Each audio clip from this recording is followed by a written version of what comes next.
எங்க அண்ணன் எல்லாத்துக்கும் பொறுப்பேற்றுப்பாரு அப்படின்னு சொன்னவங்க எவனையுமே இப்ப காணோம் இன்ஸ்டாகிராம்ல. 10-12 நாளா நம்ம தாவேக்கா தான் ஆட்சியில இருக்கு, விஜய் அண்ணா தான் சிஎம். விஜய் அண்ணா உங்களுக்கு அது ஞாபகம் இருக்கான்னு எங்களுக்கு தெரியல. ஏன்னா 10-12 நாளா உங்க ஆட்சியில நடக்கிறது ஃபுல்லாவே மரண ஓலமா இருக்கு. மாத்தி மாத்தி இன்ஸ்டால எங்க பார்த்தாலும் மரண ஓலமா மட்டும்தான் இருக்கு. கோயம்புத்தூர்ல ஒரு பிள்ளைய பாலியல் வன்கொடுமை பண்ணி 10 வயசு பிள்ளைய கொன்னுட்டாங்க, சரிங்களா? இந்த பக்கம் திரும்பி பார்த்தா பீச்ல எப்பவும் போல சம்மர் ஹாலிடேஸ்க்கு விளையாட கூப்பிட்டு போன பிள்ளைய காணோம்னாங்க. அந்த பிள்ளை செத்தே போச்சு. ட்விட்டர்ல ட்வீட் போடுறதுக்கு அவங்கள மக்கள் ஆட்சியில உட்கார வச்சாங்க. ஏன் எங்களுக்கு ட்விட்டர்ல ட்வீட் போடவும் வாட்ஸ்அப்ல ஸ்டேட்டஸ் வைக்கவும் தெரியாதா?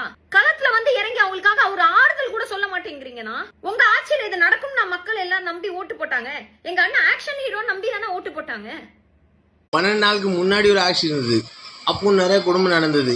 அன்னைக்கு இந்த அக்கா கொந்தளிக்கல, ஏன்னா அவங்களுக்கு வந்து அரசியல் கொந்தளிப்பு. அன்றைக்கி அந்த கொடுமையில ஏன் நடக்குதுன்னா அந்த அக்கா மாதிரி நிறைய பேர் வந்து முட்டு கொடுத்தாங்க. அது வந்து அவங்க பண்ணுற தப்புக்கு எல்லாத்துக்குமே முதல்வரா அப்படி சொல்ல முடியுமா? நான் வந்து இப்போ இருக்கிற முதல்வர் விஜய் சாருக்காக நிறைய வீடியோ போட்டிருக்கேன், ஓட்டு கேட்டிருக்கேன். ஆனால் நான் அவரையும் கேள்வி கேட்பேன். எனக்கு முட்டு கொடுக்க தேவையில்லை. 10 வயசு பிள்ளைய ரேப் பண்ணி மர்டர் பண்ணவங்களை வந்து ப்ரூஃபோட பிடிச்சி வேணும்னா யூபி மாடல் என்கவுண்டர் மாதிரி கூட பண்ணால் கூட பிரச்சனை கிடையாது. அந்த மாதிரி ஆக்ஷன் நடந்துச்சுன்னா இந்த சட்டம் இங்கே கரெக்டாக இருக்கும், பயம் இல்லை. அதான் மெயின் பிரச்சனையே. அப்புறம் 24 மணி நேரத்தில் 2 பேரை பிடிச்சாங்க, வந்து கண்ணீர் அஞ்சலி செலுத்தி அந்த ஆக்டிங் பண்ணி போகிற அந்த ஆள் கிடையாது. அவங்க அரசியல் கொந்தளிப்பு இப்போ நீங்கள் கொந்தளிக்கிறது இதுக்கெல்லாம் எல்லாருக்கும் தெரியும்க்கா. எதுக்கு நீங்கள் கொந்தளிக்கிறீங்க? முன்னாடி எவ்வளோ பாலியல் கொண்டு நடந்தப்போ நீங்கள் பேசவே இல்லை. அப்பவும் நாங்கள் பேசியிருக்கோம், இப்பவும் பேசுகிறோம், நான் பேசுவேன். அரசியல் வேறுபாடு, மனித உயிர், அந்த குழந்தையோட உயிர் தான் பெருசு. உயிருக்கு வேலை போடுறவங்க நாம கிடையாது. உயிர் போனவங்களுக்கு கடைசி வரைக்கும் கடுமையான தண்டனை, இல்லைன்னா விட்டுறணும், அப்படியே செஞ்சிடணும் அவங்கள. அதான் யூபியில் நடக்குது. ப்ரூஃப் ஆகிடுச்சா, கன்விட் ஆகிடுச்சா, அதை அப்படியே ஓடி போய் சுட்டாங்க, இல்லை இப்படியே வந்து சுட்டாங்க, என்கவுண்டரில் போட்டு தள்ளிட்டாங்க. கேட்டிருக்கோம்ல, அந்த மாதிரி கடுமையான தண்டனை தான் இதுக்கெல்லாம் பதில். இதுக்கெல்லாம் பயப்படுற ஆளுங்க நாம கிடையாது.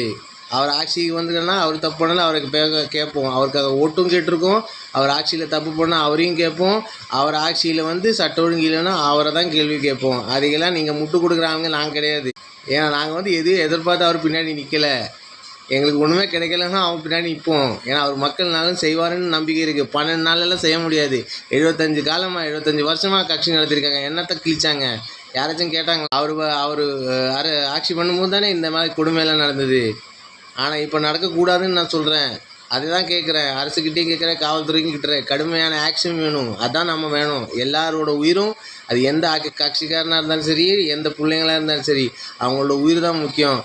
அக்கா சும்மா வந்து சாம்பார் மாதிரி கொந்தளிக்காதீங்க. எல்லாம் மொக்க காமெடி மாதிரி தான் தெரியுது. உங்கள் அரசியல் பக்காவாக தெரியுது. அது எல்லாருக்குமே தெரிஞ்ச விஷயந்தான். ரைட்டு, வணக்கம்.